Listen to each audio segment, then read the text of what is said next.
विहार पाठशाला के छात्र छात्राओं को शुभोदय। 10वीं कक्षा के छात्र छात्राएं हिंदी पाठ्य पुस्तक को लिए 10th class children open your Hindi text book. Hindi पाठ्य पुस्तक में जो 5वां पाठ है, पाठ का नाम है लोकगीत। आपको मालूम है लोकगीत एक गद्य पाठ है। गद्य पाठ में किस विधा से संबंधित पाठ है? गद्य पाठ में निबंध विधा से संबंधित पाठ है। इस गद्य पाठ के लोकगीत गद्य पाठ के लेखक का नाम है श्री भगवत शरण उपाध्याय। भगवत शरण उपाध्याय जी का जन्म सन 1910 में हुआ और उनकी मृत्यु सन 1982 में हुई। उनकी रचनाएं हैं विश्व साहित्य की रूपरेखा, कालिदास का भारत, टूटा आम, गंगा गोदावरी। इनकी विशेषता है कि इन्होंने कविता, कहानी, निबंध, रिपोर्टाज, बाल साहित्य में अपनी विशेष छाप छोड़ी है। ठीक है छात्र छात्राएं, हम लोकगीत इस गद्य पाठ में पहला अनुच्छेद हम पढ़ चुके हैं। पहला अनुच्छेद में आपके लिए कुछ प्रश्न। लोकगीत शास्त्रीय संगीत से भिन्न है, स्पष्ट कीजिए। इसका उत्तर क्या है? यह सही है, लोकगीत शास्त्रीय संगीत से भिन्न है क्योंकि लोकगीत अपनी लोच, ताजगी और लोकप्रियता में शास्त्रीय संगीत से भिन्न है। ठीक है, दूसरा प्रश्न, लोकगीतों को किनकी मदद से गाए जाते हैं? इसका उत्तर है लोकगीतों को साधारण ढोलक, झांझ, करताल, बांसुरी आदि की मदद से गाए जाते हैं। ठीक है छात्र छात्राएं, उसके बाद जो दूसरा अनुच्छेद है, देखिए, एक समय था जब शास्त्रीय संगीत के सामने इनको है ही समझा जाता था। अभी हाल तक इनकी बड़ी उपेक्षा की जाती थी, पर इधर साधारण जनता की ओर जो लोगों की नजर फिरी है तो साहित्य और कला के क्षेत्र में भी परिवर्तन हुआ है। अनेक लोगों ने विविध बोलियों के लोक साहित्य और लोकगीतों के संग्रह पर कमर बांधी है और इस प्रकार के अनेक संग्रह अब तक प्रकाशित हो गए हैं। यहाँ देखिए, पहला वाक्य देखिए, एक समय था ఒకానొక సమయం ఉండేది। यहाँ देखिए, यह वाक्य भूतकाल में है, भूतकाल। यहाँ देखिए था इंडिकेट्स था, थे, थी। It indicates completely past tense. మరి భూతకాలంలో ఉంటుందని తేలికగా మనము ఐడెంటిఫై చేసేటువంటిది మనము చూసినప్పుడు తెలుస్తుంది మనకు था, थे, थी। ठीक है, एक समय था, ఒకానొక సమయం ఉండేది। जब शास्त्रीय संगीत के सामने इनको हे समझा जाता था, ఒకానొక సమయం ఉండేది, ఆ సమయంలో शास्त्रीय संगीत के सामने, शास्त्रीय संगीत माने क्या है? शास्त्रीय संगीत माने क्लासिकल म्यूजिक, शास्त्रीय संगीतम के सामने माने इन फ्रंट ऑफ, इनको हे समझा जाता था। ఒకానొక సమయం ఉండేది, మరి ఆ సమయంలో శాస్త్రీయ సంగీతం ముందు इनको हे समझा जाता था। इनको हे का अर्थ क्या है? हे माने तुच्छ, तुच्छ माने क्या है? लाइक लो ग्रेड, చులకనగా, తేలికగా, తక్కువ చేసి చూడడం అనే అర్థంలో తీసుకున్నాం। మరి ఒకానొక సమయం ఉండేది, ఆ సమయంలో జానపద గీతాలను, इनको माने लोक गीतों को, इनको माने लोक गीतों को, జానపద గీతాలను ఏ విధంగా చూసేవారట? శాస్త్రీయ సంగీతం ముందు చాలా తక్కువ చేసి చూసేవారు, చాలా చులకనగా చూసేవారు. ఎందుకని? మరి జానపద గీతాలను ప్రజలు మాట్లాడుకునేటువంటి వాడుక భాషలో ఉండేటువంటి పదాలను తీసుకొని చాలా తేలికగా ఎవరైనా సరే పాడేసేవారు. కానీ శాస్త్రీయ సంగీతము, క్లాసికల్ మ్యూజిక్ అని అంటే మరి ప్రత్యేకంగా నేర్చుకొని ఒక పద్ధతిగా రాగాలను పలకాల్సినటువంటి అవసరం ఉంటుంది శాస్త్రీయ సంగీతం. అందుకని శాస్త్రీయ సంగీతం ముందు ఈ జానపద గీతాలను ఏ విధంగా చూసేవాళ్ళు? చాలా తక్కువగా చూడటం వంటివి జరిగేది. एक समय था जब शास्त्रीय संगीत के सामने इनको हे ही समझा जाता था। यहाँ देखिए शास्त्रीय इसका जो विलोम शब्द क्या है? अशास्त्रीय। शास्त्रीय, अशास्त्रीय। ओके, शास्त्रीय इसमें प्रत्यय क्या है? शास्त्रीय में प्रत्यय है ईय। ठीक है। एक समय था जब शास्त्रीय संगीत के सामने इनको हे समझा जाता था। ఒక సమయం ఉండేది, ఆ సమయంలో జబ్ అంటే ఆ సమయంలో పాస్ట్ టెన్స్ లో, ఆ సమయంలో శాస్త్రీయ సంగీతం ముందు కే సామ్నే in front of classical music ఏ విధంగా చూసేవారు? చాలా తక్కువ చేసి చూసేవారు వీటిని, జానపద గీతాలని. ठीक है, यहाँ देखिए छात्र छात्राएं जाता था, यह वाक्य भूतकाल में, भूतकाल में यह है अपूर्ण भूतकाल है, अपूर्ण भूतकाल.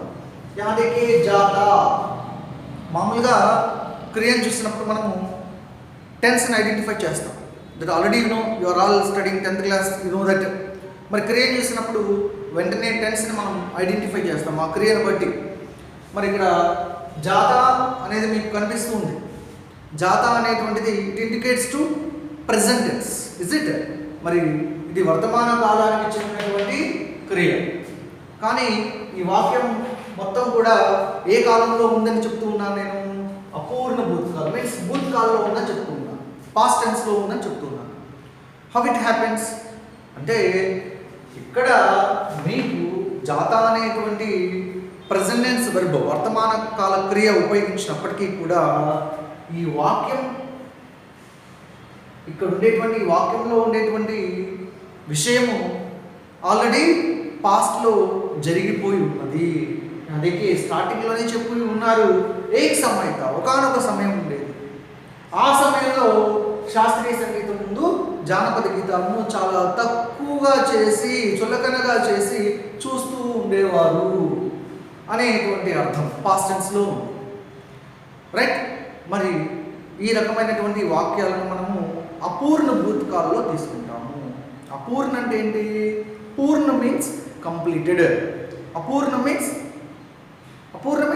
ఇన్కంప్లీట్. మరి కంప్లీట్ కానటువంటిది, కంప్లీట్, ఇన్కంప్లీట్ అంటే అర్థం ఏంటి ఇక్కడ? ఫర్ ఎగ్జాంపుల్, ఇక్కడ తరగతి గదిలో మధ్యాహ్న సమయం అయింది. మరి మధ్యాహ్న సమయంలో ఉపాధ్యాయుడు ఒక విద్యార్థిని అడుగుతూ ఉన్నాడు. ఏమని అడుగుతున్నాడు అంటే, నీవు ఉదయం పాఠశాలకు వచ్చేటప్పుడు మీ తమ్ముడు ఇంటి దగ్గర ఏం చేస్తూ ఉన్నాడు అని అడిగాడు. వెంటనే ఆ విద్యార్థి సమాధానం చెప్తూ ఉన్నాడు, నేను ఉదయం పాఠశాలకు వచ్చేటప్పుడు మా తమ్ముడు ఇంటి దగ్గర ఆడుకుంటూ ఉన్నాడు. అంటే చూడండి, ఆడుకుంటూ ఉన్నాడు, చదువుకుంటూ ఉన్నాడు, రాస్తూ ఉన్నాడు, ఇవన్నీ కూడా ఏంటి? వర్తమాన కాలంలో చెప్పేటువంటి క్రియలు. కానీ ఆ సమాధానం, విద్యార్థి చెప్పినటువంటి సమాధానం ఏ కాలానికి చెందినటువంటి చెప్పాడు? ఉదయం గురించి చెప్తూ ఉన్నాడు. ఎప్పుడు చెప్తున్నాడు? మధ్యాహ్న సమయంలో చెప్తున్నాడు. ఉదయం వాళ్ళ తమ్ముడు ఆడుకుంటూ ఉన్న విషయాన్ని మధ్యాహ్నం ఉపాధ్యాయుడితో చెప్తూ ఉన్నాడు. అంటే ఆల్రెడీ ఉదయం జరిగిపోయింది, ఇట్స్ పాస్ట్లో జరుగుతూ ఉన్న ఆ విషయాన్ని గురించి చెప్తూ ఉండడం జరుగుతుంది. ఓకే, ఠీక్ హై ఛాత్ర ఛాత్రాయే. మరి పాస్ట్లో జరుగుతూ ఉండేటువంటి పనుల గురించి చెప్పాలి అని అన్నప్పుడు మనము ఏ రకమైనటువంటి వాక్యాన్ని ఉపయోగిస్తాము అంటే అపూర్ణ భూతకాల్. ఉదాహరణకు రామ్ పాట్ పడతా థా, రామ్ పాట్ పడతా తా, రాముడు పాఠం చదువుతూ ఉన్నాడు పాస్ట్లో. అదే రామ్ పాట పడతా హై అంటే అప్పుడు రాముడు పాఠం చదువుతూ ఉన్నాడని ప్రజెంట్లో వస్తుంది. However finally if you see థా తే థీ, ఇవి కనుక చూసినప్పుడు మీరు ఇమీడియట్లీగా ఐడెంటిఫై చేయండి that comes under in past tense. Okay, even before present tense verb ఉన్నప్పటికీ కూడా లాస్ట్లో థా థే థీ ఉంటే అవి పాస్ట్ టెన్స్కి చెందినటువంటివి. ठीक है, अभी हाल तक इनकी बड़ी उपेक्षा की जाती थी. अभी हाल तक, अभी हाल, हाल అంటే కండిషన్, కండిషన్ పరిస్థితి అని. మరి అభి అంటే అబ్బానే, అబ్బానే నో. మరి నేటి పరిస్థితుల వరకు చూసుకుంటే కూడా इनकी बड़ी उपेक्षा की जाती थी. इनकी, इनकी माने लोक गीतों की, लोक गीतों की. మరి జానపద గీతాలను నేటి పరిస్థితుల వరకు కూడా చూసుకుంటే బడి ఉపేక్ష की जाती. ఉపేక్ష माने लापरवाही, लापरवाही మీన్స్ నెగ్లెక్ట్. మరి నేటి పరిస్థితుల వరకు కొంతకాలం ముందు వరకు చూసుకుంటే జానపద గీతాలను ఏం చేస్తూ వస్తూ ఉన్నారు? లాపరవాహి, నిర్లక్ష్యం చేస్తూ వస్తూ ఉన్నారు. అంటే అంత ప్రాధాన్యత అనేటువంటిది ఇవ్వడం అనేటువంటిది లేదు, జరగడం లేదు, ఆ విధమైనటువంటి ప్రాధాన్యత ఇవ్వడం లేదు అని అర్థం. అభి హాల్ తక్ ఇన్కి బడి ఉపేక్ష की जाती. నేటి పరిస్థితుల వరకు చూస్తున్న జానపద గీతాలకు అంత ప్రాధాన్యత, అంత ఇంపార్టెన్స్ ఇక్కడ ఇవ్వడం లేదు. पर इधर साधारण जनता की ओर जो लोगों की नजर फिरी है तो साहित्य और कला के क्षेत्र में भी परिवर्तन हुआ है. पर मीन्स लेकिन, కానీ इधर साधारण जनता की ओर, साधारण जनता माने जनता माने आपको मालूम है प्रजा, पीपल, जन भी कह सकते हैं, लोग भी कह सकते हैं. మరి సాధారణ ప్రజలు, it is Telugu word only, normal people, సాధారణ ప్రజలు ఎవరైతే ఉన్నారో వారి వైపు की ओर, की ओर అంటే వారి వైపు जो लोगों की नजर फिरी है. नजर माने क्या है? दृष्टि. నజర్ మానే దృష్టి, ఐసైట్ అంట. మరి ఏ ప్రజల యొక్క దృష్టి సామాన్య ప్రజల వైపు టర్న్ అయిందో, ఫిరి మానే టర్న్, టర్న్ అంటే దృష్టి మరవడం. ఏ ప్రజల యొక్క దృష్టి సాధారణ ప్రజల వైపుకి మరలిందో. ఏంటి మీనింగ్ ఏంటి? What is the meaning of this sentence? देखिए ఇక్కడ लोक माने कौन है? लोक माने रचनाकार, रचनाकार, रचनाकार माने कौन है? राइटर्स. మరి రచయితలు ఎవరైతే ఉంటారో వారి యొక్క దృష్టి ఎప్పుడైతే సాధారణ ప్రజల వైపుకి టర్న్ అయిందో, ఫిర్నా, ఫిర్నా అంటే టర్న్, వారి వైపుకు మరలిందో, तो साहित्य और कला के क्षेत्र में भी परिवर्तन हुआ है. మరి రచయితల దృష్టి ఎప్పుడైతే సామాన్య ప్రజల వైపుకి మరలిందో వెంటనే ఎందులో మార్పులు వచ్చాయంటున్నారు? పరివర్తన మానే బదలావ్, బదలావ్ మీన్స్ చేంజ్, చేంజెస్. మరి ఎందులో మార్పులు వచ్చాయట? సాహిత్య और कला के क्षेत्र में, क्षेत्र माने फील्ड, साहित्य माने लिटरेचर, कला, ओके राइट, आर्ट्स. మరి రచయితల యొక్క దృష్టి ఎప్పుడైతే సాధారణ ప్రజల వైపుకి మరలిందో, టర్న్ అయిందో వెంటనే మరి సాహిత్యంలోను కళల్లోనూ ఆ రంగాలలో మార్పులు రావడం అనేటువంటిది జరిగింది. రచయితల దృష్టి సాధారణ ప్రజల వైపుకి టర్న్ అవ్వడం వలన ఇందులో మార్పు రావాల్సినటువంటి అవసరం ఎందుకు ఏర్పడింది? కారణం ఏంటి? ఎందుకంటే రచయితలు ఎప్పుడు కూడా వారు రచించేటువంటి రచనలు ఎంతో పాపులర్ అవ్వాలని, ఎంతో ప్రసిద్ధి చెందాలని అనుకుంటారు. మరి వారు ఎటువంటి రచనలు రాయాలని కోరుకుంటారు? ప్రజలు ఎక్కువగా ఏదైతే ఆసక్తిగా చదువుతారో, వారికి ఏదైతే ఇష్టంగా ఉంటుందో వాటిని రాయాలని రచయితలు కోరుకుంటూ ఉంటారు.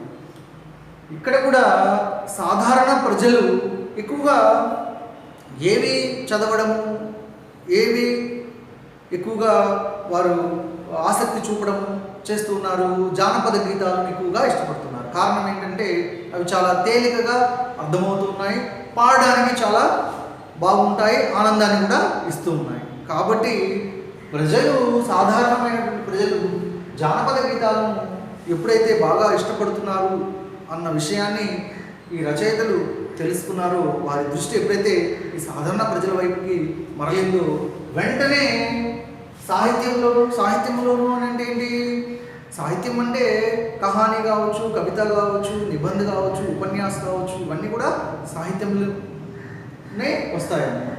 మరి సాహిత్యంలోనూ అందులోనూ మార్పులు వచ్చాయి. అంటే సాధారణ ప్రజలకు అర్థమయ్యేటువంటి భాషలో రాయడం, అందులో మార్పులు రావడం జరిగింది. కళాకే క్షేత్రమే. మరి కళా, ఆర్ట్స్ అంటే ఏంటి, చక్కటి గీతాలు కావచ్చు, నృత్యం కావచ్చు, వీటిల్లో కూడా అటువంటి రంగాల్లో కూడా, అటువంటి ఫీల్డ్స్లో కూడా పరివర్తన మార్పులు, చేంजेस అనేటువంటివి వచ్చాయి. अनेक लोगों ने विविध बोलियों के लोक साहित्य और लोकगीतों के संग्रह पर कमर बांधे हैं. अनेक लोगों ने, మరి మెనీ రైటర్స్, మరి ఎంతోమంది రచయితలు వివిధ బోలియోं में माने different types of languages.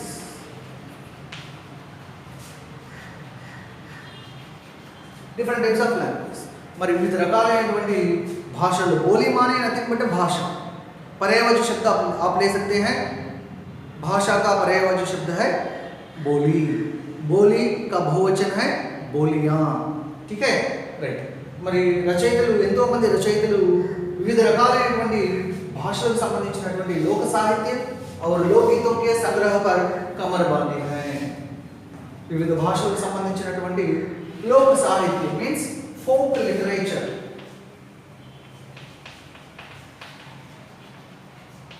Folk literature జానపద సాహిత్యంలోను, అదేవిధంగా లోక్గీత్ ఫోక్ సాంగ్స్ జానపద గీతాలను సంగ్రహించడం. సంగ్రహం माने क्या है, इकट्ठा करना. इकट्ठा करना माने గ్యాదర్. జానపద గీతాలను గ్యాదర్ చేయాలనేటువంటి విషయంలో కమర్ బాంధీ है. కమర్ బాంధనా माने क्या है, तैयार होना.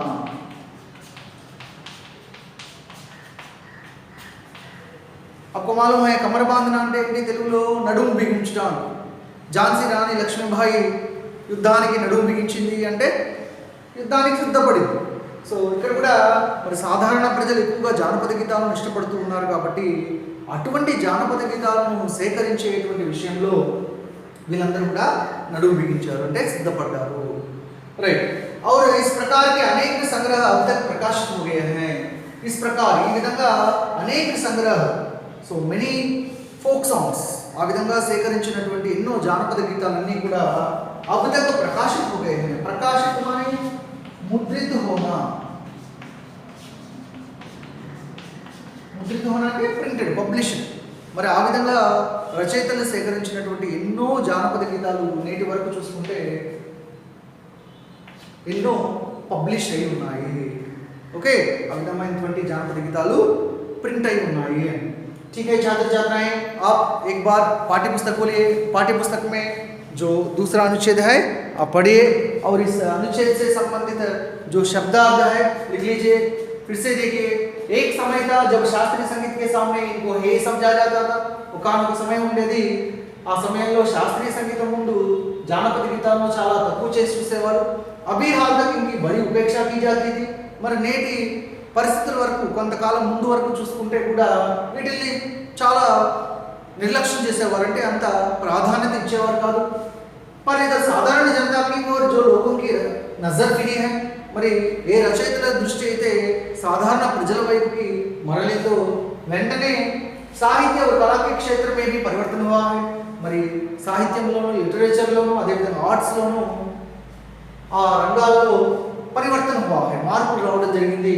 అనేక लोगों ने विविध बोलियों के लोक साहित्य और लोक गीतों के संग्रह पर कमर बांधे हैं. మరి ఎంతో మంది రచయితలు వివిధ రకాలైనటువంటి భాషలలో ఫోక్ లిటరేచర్, అదేవిధంగా ఫోక్ సాంగ్స్ని గ్యాదర్ చేసే విషయంలో సిద్ధపడ్డారు. మరి और इस प्रकार के अनेक संग्रह अब तक प्रकाशित हो गए हैं ఈ విధంగా సంగ్రహించినటువంటి ఎన్నో జానపద గీతాలు ఇప్పటివరకు పబ్లిష్ కూడా అయి ఉన్నాయి. ठीक है छात्र छात्राएं, जो दूसरा अनुच्छेद है पढ़िए और इस अनुच्छेद से संबंधित शब्दार्थ लिख लीजिए.